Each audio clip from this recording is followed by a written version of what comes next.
বাংলাদেশ ক্রিকেটে ধূমকেতুর মতো আবির্ভূত হয়েছিলেন মুস্তাফিজুর রহমান। খুব অল্প সময়ের মধ্যেই বল হাতে নিজের জাত চিনিয়ে পৌঁছে গেছেন অনন্য উচ্চতায়। 22 গজে ব্যাটারদের আতঙ্কের এক নাম হয়ে দাঁড়িয়েছিলেন মুস্তাফিজ।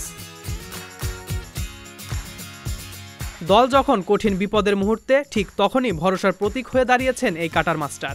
একসময় নিজের মায়াবী কাটারে ব্যাটারদের প্রতিনিয়তই নাকানি চোবানি খাওয়াতেন মুস্তাফিজ। তবে মুস্তাফিজের মধুর এই উত্থানের গল্পটা এখন শুধুই অতীত। হঠাৎ কি হলো মুস্তাফিজের? বেশ কিছুদিন ধরে যে চেনা ছন্দে নেই মুস্তাফিজুর রহমান। মাঠের সাম্প্রতিক পারফরমেন্স একদমই ছন্নছাড়া। আগুনের রূপে সেই মুস্তাফিজের পারফরমেন্স এখন আর পাওয়া যাচ্ছে না মাঠে। বিশেষ করে দেশের বাইরের স্পোর্টিং অথবা ফ্ল্যাট উইকেটে একদমই গড়পড়তা মুস্তাফিজের পারফরমেন্স। এলোমেলো লাইন লেন্থের বোলিংয়ের কারণে প্রচুর রান খরচ করছেন তিনি, যার ফলে ভুগতে হচ্ছে দলকেও। এবার একটু পরিসংখ্যানে চোখ বুলিয়ে নেওয়া যাক। গত কয়েক বছর ধরেই দেশের বাইরে মুস্তাফিজের পারফরমেন্স হতাশাজনক। পরিসংখ্যানেও ফুটে উঠেছে সেই চিত্র।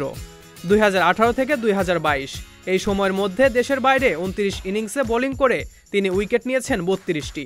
এই সময় তার বোলিং গড় 30 এর চেয়েও বেশি, 30.18। ইকোনমি রেটটাও 9.39, যা কোনোভাবেই মুস্তাফিজ সুলভ নয়। অন্যদিকে তার ক্যারিয়ার বোলিং গড় 21.06 এবং ইকোনমি রেট 7.73।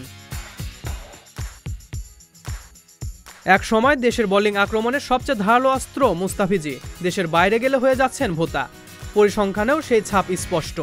2018 সালের বিদেশের মাটিতে মুস্তাফিজের ইকোনমি রেট ছিল 9.46, 2019 সালে তা ছিল 9.51, পরের বছরে তা গিয়ে দাঁড়ায় 9.85।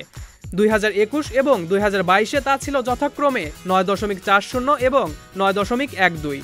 এখন দেখা যাচ্ছে ক্রমশই বিদেশের মাটিতে রান খরুচে একজন বোলার হয়ে যাচ্ছেন মুস্তাফিজ, যা স্পষ্ট হয়ে উঠেছে তার ইকোনমি রেটে। এবার জেনে নেওয়া যাক বিদেশের মাটিতে ফিজের এমন হতশ্রী পারফরমেন্সের পেছনে আসল রহস্য কি। বোলিংয়ের ধার কমে যাওয়ার মূল কারণ অবশ্যই বোলিংয়ের বৈচিত্র্যের অভাব। তার বিশেষ ডেলিভারি কাটার দেশের ধীর গতির উইকেটে কার্যকর হলেও বিদেশের স্পোর্টিং উইকেটে ততটা কার্যকর নয়। ব্যাটাররা তাই সহজেই বুঝে ফেলছেন তার বোলিংয়ের ধরন। বোলিংয়ে কাটার বাদে আর তেমন কোনো বিশেষ অস্ত্র না থাকায় তালগোল পাকিয়ে ফেলছেন মুস্তাফিজ। তাই এক সময় তার বোলিং দুর্বোধ্য হলেও সময়ের সাথে সাথে তা হয়ে যাচ্ছে অনেক বেশি সহজবোধ্য, যা ফিজের খরুচে বোলিংয়ের পেছনে বড় কারণ। কাটারে ধার হারিয়ে এখন নিজেকে যেন খুঁজে ফিরে চলেছেন মুস্তাফিজ। সর্বশেষ 7 ম্যাচে উইকেট শিকার করেছেন মাত্র 3টি। ঘরের মাঠে পরপর 2 সিরিজে অফ ফর্ম। শেষমেশ আয়ারল্যান্ডের বিপক্ষে প্রথম ম্যাচের পরেই বাদ পড়েছেন একাদশ থেকে।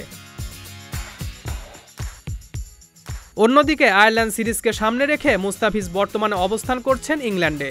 তবে সাম্প্রতিক অফ ফর্ম টাইগার পেসারকে ফেলেছে কঠিন চ্যালেঞ্জের মুখে।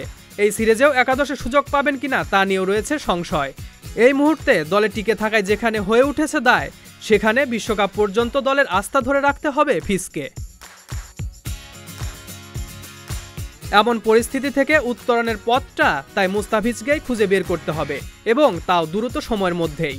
দেশের লাখো কোটি ক্রিকেট ভক্ত আশাভরা চোখে তাকিয়ে থাকবেন মুস্তাফিজের ফিরে আসার অপেক্ষায়। সজল খান, মহাজন আইটি।